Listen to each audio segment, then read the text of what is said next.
Hindu marriage act के हिसाब से गैर कानूनी है बहुपति विवाह। सुप्रीम कोर्ट ने भी कहा था बहुपति प्रथा अब सिर्फ इतिहास है और अगर कोई आज इस परंपरा के नाम पर ऐसा रिश्ता बनाता है तो उसे कानूनी मान्यता नहीं दी जा सकती। तो फिर सिरमौर में हुई इस शादी को लेकर क्या कहती हैं कानून की किताबें, समझेंगे हम आज के एक्सप्लेनर में।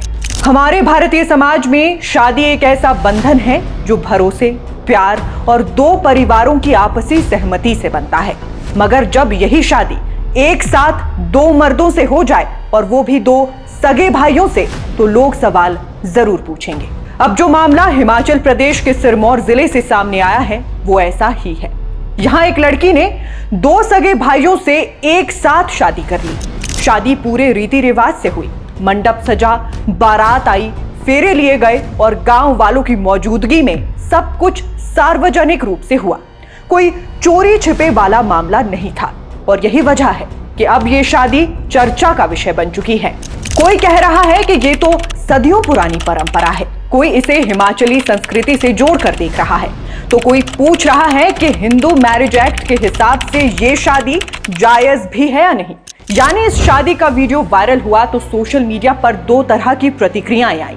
एक तरफ लोग हैरान हैं, दूसरी तरफ नाराज। कुछ लोग खुलकर कह रहे हैं कि ये जोड़ा अपराध कर रहा है और इस पर कानूनी कार्रवाई होनी चाहिए, तो वहीं कुछ ऐसे भी हैं जो इसे लोक परंपरा और सहमति के आधार पर सही ठहराने की कोशिश कर रहे हैं। मगर अब सबसे बड़ा सवाल यही है कि अगर एक महिला एक साथ दो पुरुषों से शादी करती है तो क्या वो हिंदू विवाह अधिनियम 1955 के तहत वैध मानी जाएगी या गैर कानूनी।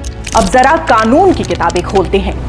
हिंदू मैरिज एक्ट 1955 के सेक्शन 5 के तहत एक हिंदू विवाह तभी वैध माना जाता है जब उस समय दोनों पक्षों में से कोई भी पहले से किसी और वैध विवाह में ना बंधा हो, यानी एक समय में एक ही शादी वैध है।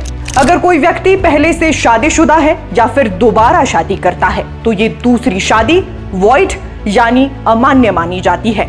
अब इस मामले में अगर लड़की ने एक ही समय पर दो लोगों से शादी की है तो ये सीधे सीधे बाइगेमी यानी बहुविवाह के दायरे में आ जाता है, जो भारतीय दंड संहिता की धारा 494 और 495 के तहत अपराध है।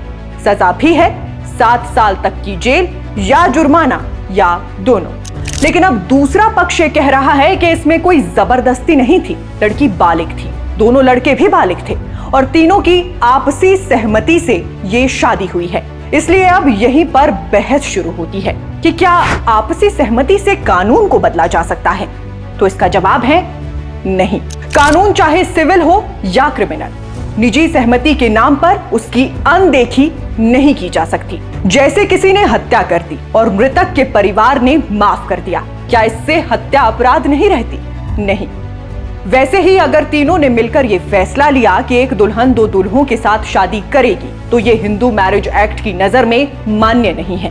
लेकिन अब हम समय में अगर थोड़ा पीछे चलें तो हिमाचल प्रदेश के कुछ इलाकों में, खासकर पुराने समय में, बहुपति प्रथा यानी पॉलिएंड्री की परंपरा रही है। किन्नौर, सिरमौर और जौनसार बावर जैसे इलाकों में ये परंपरा सदियों तक चली है और इसके पीछे कई सामाजिक और भूगोलिक कारण थे। जैसे खेती योग्य जमीन कम थी और अगर एक महिला के कई पति होते तो जमीन का बंटवारा नहीं होता। दूसरा, तिब्बती संस्कृति से प्रभावित इलाकों में ये परंपरा बौद्ध मान्यताओं के साथ भी जुड़ी हुई थी, मगर अब वो समय नहीं रहा। आज भारत का कानून सबके लिए एक समान है, चाहे वो कुल्लू का हो या कश्मीर का, दिल्ली का हो या दार्जिलिंग का। हिंदू विवाह अधिनियम पूरे देश में एक समान लागू होता है और ये बात कोई नई नहीं है। 2010 में सुप्रीम कोर्ट ने भी इस पर टिप्पणी की थी। कोर्ट ने साफ कहा था कि बहुपति प्रथा अब सिर्फ इतिहास है और अगर कोई आज इस परंपरा के नाम पर ऐसा रिश्ता बनाता है तो उसे कानूनी मान्यता नहीं दी जा सकती। अब यहाँ एक और बात ध्यान देने वाली है। हिंदू मैरिज एक्ट सिर्फ हिंदुओं पर ही नहीं बल्कि बौद्ध, जैन और सिख धर्म को मानने वालों पर भी लागू होता है। लेकिन ये एक्ट देश की अनुसूचित जनजातियों यानी शेड्यूल ट्राइब पर लागू नहीं होता।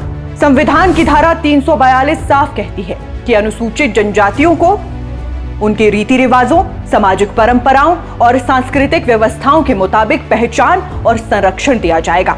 ऐसे में अगर कोई शादी किसी जनजातीय समुदाय के पारंपरिक तरीके से होती है तो उसे सिर्फ इस आधार पर अवैध नहीं कहा जा सकता कि वो हिंदू मैरिज एक्ट से मेल नहीं खाती। अब इस मामले में जिस समुदाय की ये लड़की और दोनों लड़के हैं उसे हाल ही में अनुसूचित जनजाति का दर्जा मिला है, यानी जिन रीति रिवाजों के तहत ये शादी हुई वो उनके समुदाय में पहले से प्रचलित रहे हैं। हिमाचल के कुछ इलाकों खासकर सिरमौर, किन्नौर और आसपास के क्षेत्रों में ऐसी परंपराएं पहले भी रही हैं। और अगर राज्य सरकार ने केंद्र के SC/ST स्टेटस को पूरी तरह लागू नहीं किया है तो मामला थोड़ा पेचीदा जरूर बनता है, लेकिन इसका सीधा मतलब ये नहीं होता कि शादी गैर कानूनी ही मानी जाएगी।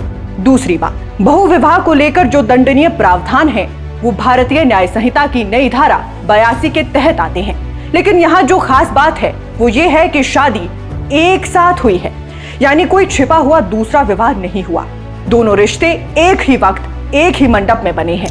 ऐसे में तकनीकी तौर पर इसे उस तरह की बायगामी नहीं माना जा सकता जैसा आम तौर पर होता है। और फिर सबसे बड़ा सवाल ये है, शिकायत करेगा कौन?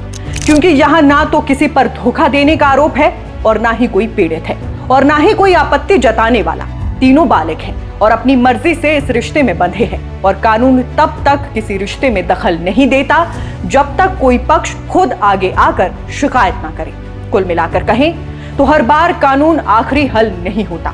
कुछ मामले ऐसे होते हैं जहां समाज की संवेदनाएं, परंपराएं और लोगों की समझदारी खुद तय करती है कि क्या सही है और क्या नहीं। ऐसे मोड़ों पर कानून एक किनारे पर खड़ा हो जाता है और समाज खुद फैसले करता है। तो अब अगर आपको भी ऐसा ही लगता है कि इस तरह के मुद्दों पर खुलकर बात होनी चाहिए तो कमेंट में अपनी राय जरूर लिखिएगा। हमारी प्रस्तुति पसंद आई हो तो चैनल को सब्सक्राइब कीजिए। बाकी फिलहाल अभी के लिए बस इतना ही। नमस्कार।